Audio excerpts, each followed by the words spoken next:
అమ్మా ఈ బాక్స్ ఎక్కడ కొన్నావమ్మా? భలే బాగుందమ్మా. దీనికోసం నేను ఎంత వెతికానో దొరకనే లేదు. నాకు ఇది కావాలమ్మా. తీసుకోమ్మా. అమ్మా ఈ ఫ్లవర్ వాజ్ ఎక్కడ తీసుకున్నావమ్మా? సంతలో తీసుకొచ్చాను. కూతురు వస్తుంది, ఒకటి రెండు ఎక్స్ట్రా తీసుకురావాలంటే తెలీదా నీకు? నాన్న మీ అల్లుడు గారు ఎప్పుడు మీ గురించి అడుగుతూనే ఉంటారు నాన్న. ఎందుకమ్మా వరకట్న మొత్తం ఇచ్చేసాం కదా. పో నాన్న, ఎప్పుడు చూడు ఇంత పెద్దలు ఎందుకు నాన్న మీకు? నా పేరు మీద రాసేయచ్చు కదా. నీ పేరు మీద రాసి మేము ఎక్కడికి పోవాలమ్మా? అయ్యో ఏంటి నాన్న అలా మాట్లాడుతున్నావు? నేను నీ కూతురుని. మీరు సంవత్సరానికి ఒకసారి మా ఇంటికి వస్తే 4 రోజులు మీకు అన్నం పెట్టలేనా నాన్న మీకు? తప్పు నీది కాదమ్మా, నిన్ను కన్నాం చూడు, అది మా తప్పు. నాన్న చెప్పడం మర్చిపోయాను. నీ మనవడు ఎప్పుడు తాత తాత అని ఎప్పుడు నీ గురించి కలవరిస్తూ ఉంటాడు నాన్న. బంగారమమ్మా నా మనవడు. అదే బంగారాన్ని ఇక్కడ తీసుకొచ్చి పెడతాను. కాస్త డిగ్రీ వరకు చదివించండి నాన్న. అక్క షర్ట్ ఐరన్ చేసి పెట్టాను చూసావా? రేయ్ నేను చూడలేదురా. అదా మీ బావ ఫేవరెట్ కలరు, బామర్ది గిఫ్ట్ గా ఉండని అని నేనే తీసుకున్నాను. నాన్న వెళ్ళి అన్నతో మాట్లాడుస్తాను.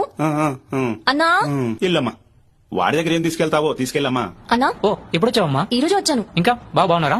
ఏం బాగుంటాడో ఏమో పాపం, ఆయన దగ్గర చేతికి పెట్టుకోవడానికి ఒక వాచ్ కూడా లేదు. అమ్మా అమ్మా అమ్మా అమ్మా నాన్న మీ ఇద్దరు వదిలి వెళ్ళడానికి నాకు మనసు రావడం లేదు. వచ్చే వారం తొందరగా వచ్చేస్తాను. కొత్త చెప్పులు ఇప్పుడు కొన్నావమ్మా? ఇవి నాకు కావి, పక్కింటి ఆవిడవి.